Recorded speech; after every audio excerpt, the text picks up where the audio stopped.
जब भी एक एक व्यक्ति अगर अपने कंधे पर जल लेकर निकलता है, चाहे वो पत्नी हम देखते हैं जो अपने पति को अपने कंधे पर लेकर चल रही हैं, बेटे जो अपने माँ बाप को लेकर चलते हैं, बहुत सारी ऐसी चीजें होती हैं। पर ऐसे कांवड़ भी होते हैं जो जो कई तस्वीरें सामने आती हैं, और वो सनातन के लिए, हिंदू धर्म के लिए अच्छी चीज नहीं है।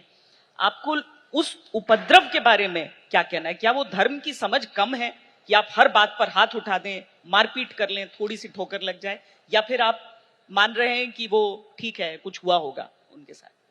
आपका जो प्रश्न है कि जे कावड़ यात्रा निकलती हैं या हमारी सनातन की शोभा यात्राएं निकलती हैं या हमारे बड़े बड़े आयोजन होते हैं, उज्जैन में ही भगवान महाकाल की सवारी का आज बहुत बड़ा आयोजन है। ऐसे शुभ अवसर पर, पावन अवसर पर यह आयोजन यहाँ हो रहा है, तो इसमें ये जो बीच में कुछ शरारती तत्व आ जाते हैं, उपद्रवी आ जाते हैं, तो वो जो करते हैं वो उनको करना चाहिए या नहीं करना चाहिए, शायद ये आपका प्रश्न है। ये कुछ और है।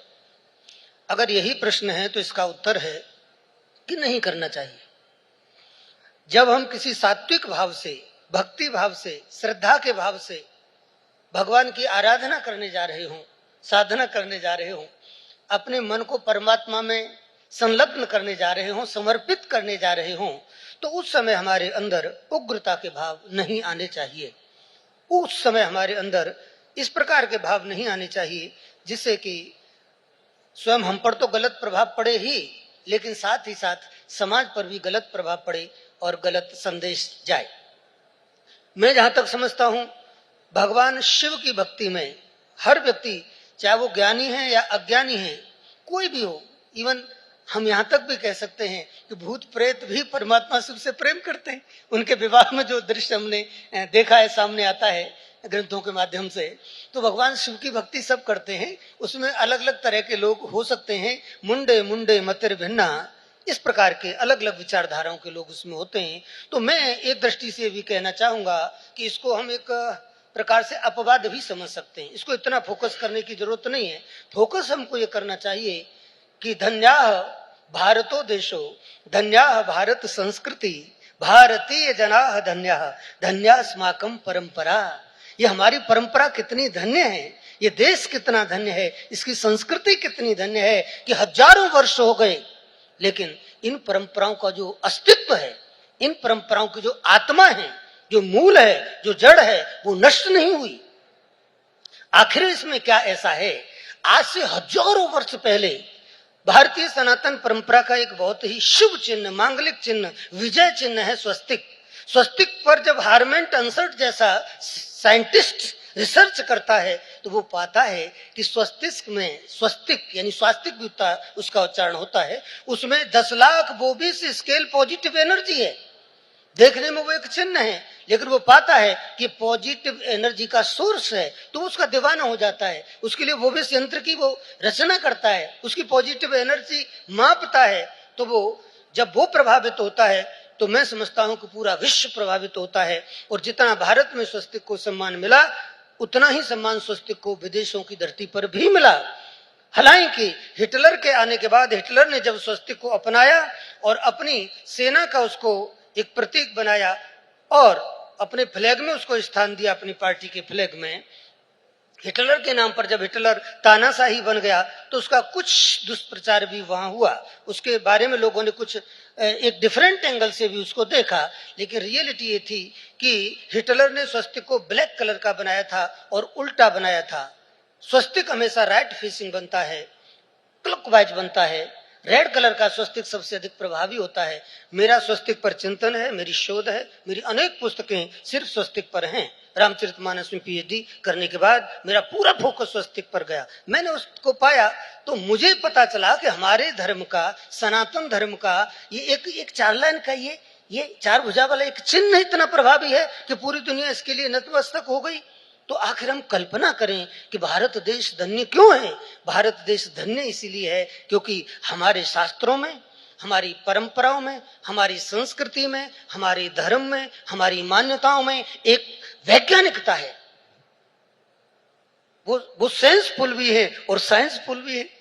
अगर ये नहीं होता तो शायद आज का युवा भारतीय धर्म से नहीं मुड़ता। मैं एक बात आपको बहुत महत्वपूर्ण कहना चाहूंगा श्वेता जी, यथा राजा तथा प्रजा, और हमारे सामने जितने लोग बैठे हैं शायद मेरी इस बात से आप सहमत होंगे कि यथा राजा तथा प्रजा, भारतवर्ष हजारों वर्ष तक गुलाम रहा तो गुलामी के संस्कार हमारे देश पर, हमारे खून में आ गए। लेकिन स्वतंत्र होने के बाद भी 60 वर्ष तक इस देश पर एक ऐसी विचारधारा का शासन रहा जो संस्कृति से भी परे थी और संस्कारों से भी परे थी, यानी दूर थी। तो हमारे देश के युवा न तो अपने धर्म को समझ पाए, न अपनी संस्कृति को समझ पाए। मैं धन्यवाद दूंगा इस विचारधारा के लिए जो आज केंद्र में भी काम कर रही है और प्रदेश में भी काम कर रही है, ऐसी सरकार के लिए जिसने धर्म के महत्व को समझा। आपकी तालियों का ये जो समर्थन है ये बता रहा है कि ठीक दिशा में देश जा रहा है, क्योंकि अगर ऐसा नहीं होता, केंद्र की सरकार धर्म की ओर ध्यान नहीं देती, आज मोदी जी महाकाल लोक का उद्घाटन नहीं करते अभी कुछ समय पहले, तो आज महाकाल में या उज्जैन में जो लाखों लोग आ रहे हैं संभवतः यह नहीं आते। हमारे प्रदेश के यशस्वी मुख्यमंत्री डॉक्टर मोहन यादव जी ने, जो किसी मिट्टी से हैं, उन्होंने वीर विक्रमादित्य के ऊपर बहुत बड़ा काम किया। उन्होंने पहले एक नाटक चलाया, आज विक्रम महोत्सव पूरे देश में जाना जाता है, पूरी दुनिया में इसको लोग जान रहे हैं। तो हमारे धर्म से, हमारी संस्कृति से और हमारी परंपराओं से जोड़ने का जो महत्वपूर्ण कार्य शासन ने भी किया है, प्रशासन ने भी किया है, मैं समझता हूँ वो अपने आप में बहुत प्रमुख है। तो ये हमारा धर्म है, ये हमारी संस्कृति है। इसके महत्व को जितना हम साधु संत, आज हमारे कथाकार खोल करके बात करते हैं, हम वैज्ञानिक अर्थ बताते हैं जनता को, इतने महान पुरुष यहाँ बैठे हैं, सब खुल करके आज बात करते हैं। हम अपने विचारों को इतनी प्रसन्नता के साथ और इतनी उदारता के साथ व्यक्त कर पा रहे हैं, तो एक श्रेय इसमें भारत देश की सरकार को जाता है, यहाँ प्रदेश की सरकार को जाता है। नहीं तो हम पहले बोल नहीं पाते थे, जानने के बाद भी हम लोग स्पष्ट रूप से नहीं कह पाते थे, अपने विचारों को दबा करके रह जाते थे, या तो कहिए कि हमारी स्वतंत्रता का कहीं न कहीं दमन होता था। अब तो मैं एक बात सिर्फ इतनी सी कहना चाहूंगा कि धर्म की वैज्ञानिकता को आप मीडिया वालों ने बहुत पहुंचाया, सोशल मीडिया ने इतना पहुंचाया, आज सब जान रहे हैं। ज्योतिष के बारे में आज का युवा, मेरा संबंध ज्योतिष से भी है, तो एक ज्योतिषाचार्य होने के नाते मैं ये भी कहना चाहूंगा कि आज का युवा ज्योतिष की ओर आगे बढ़ा। क्यों? क्योंकि उसने ज्योतिष की जो वैज्ञानिकता है उसको समझा। हम भगवान महाकाल की धरती पर बैठे हैं, आप सब जानते हैं भगवान महाकाल सूर्य की ऊर्जा, यानी महाकाल की जो ऊर्जा है वो प्रकाश, ज्योतिर्लिंग है, वो ज्योति प्रकाश का संबंध भगवान सूर्य है। सूर्य सिद्धांत के आधार पर धरती पर जितने द्वादश ज्योतिर्लिंग में लिंग हैं आप जानते हैं, यहाँ से कर्क रेखा गुजरती है, उसके ठीक नीचे महाकाल है, देशांतर रेखा यहाँ उसको स्पर्श करती है, ये इसकी महिमा है। तो धरती पर सबसे अधिक एनर्जी भगवान महाकाल, यहाँ सकारात्मक एक ऊर्जा, पॉजिटिव एनर्जी सबको देते हैं, इसलिए लाखों की संख्या में लोग यहाँ आते हैं। दूसरी बात, ग्रहों के राजा सूर्य होते हैं, सूर्य के आसपास सारे ग्रह चक्कर लगाते हैं। सूर्य की ऊर्जा जब महाकाल के रूप में इस धरती पर यहाँ आई तो सब लोगों ने सोचा कि हम सभी ग्रहों से अगर शांति चाहते हैं, उनको प्रसन्न करना चाहते हैं, तो एक महाकाल को मना लें। जो सूर्य से परेशान है वो भी महाकाल पर लाल जल रोली मिला करके जल चढ़ा सकते हैं, और जो चंद्रमा जिनका कमजोर है वो भी दूध का अभिषेक कर सकते हैं, चावल चढ़ा करके उसमें शक्कर मिला करके। और मंगल वाले भी भगवान सूर्य पर चंदन का जो पाउडर आता है वो मिला करके भगवान का अभिषेक कर सकते हैं। जिनका बुध कमजोर है वो बिल्व पत्र चढ़ा करके हैं और भगवान शिव को प्रसन्न कर सकते हैं। जिनका गुरु कमजोर है वो हल्दी चढ़ा करके, दूध में हल्दी डाल करके या जल में भगवान शिव को प्रसन्न कर सकते हैं और गुरु को मजबूत कर सकते हैं। ऐसे ही शुक्र वाले दही में शक्कर डाल के भगवान शिव का अभिषेक करें तो शुक्र मजबूत हो जाएगा, सारे सुख उनको मिलेंगे। शनि वाले उसमें काला तिल मिला दे, तो ऐसे शनि राहु केतु सब उनकी वस्तु भगवान डाल करके भगवान शिव का अभिषेक किया जाएगा, तो 9 ग्रह एक साथ प्रसन्न हो जाएंगे। तो इतनी सकारात्मक ऊर्जा हमारे पास है, इतनी बड़ी पॉजिटिव एनर्जी का सोर्स भगवान महाकाल हमारे पास यहाँ उज्जैन में है। इन्हीं को स्पर्श करने के लिए, एक क्षण देखने के लिए लाखों लोग महाकाल आ रहे हैं और महाकाल सबकी मनोकामनाएं पूर्ण कर रहे हैं। मैं तो कहूंगा कि देश करवट बदल रहा है, धर्म करवट बदल रहा है, संस्कृति करवट बदल रही है, और ये बहुत ही बढ़िया स्वर्णिम युग है, स्वर्णिम काल है, जिसमें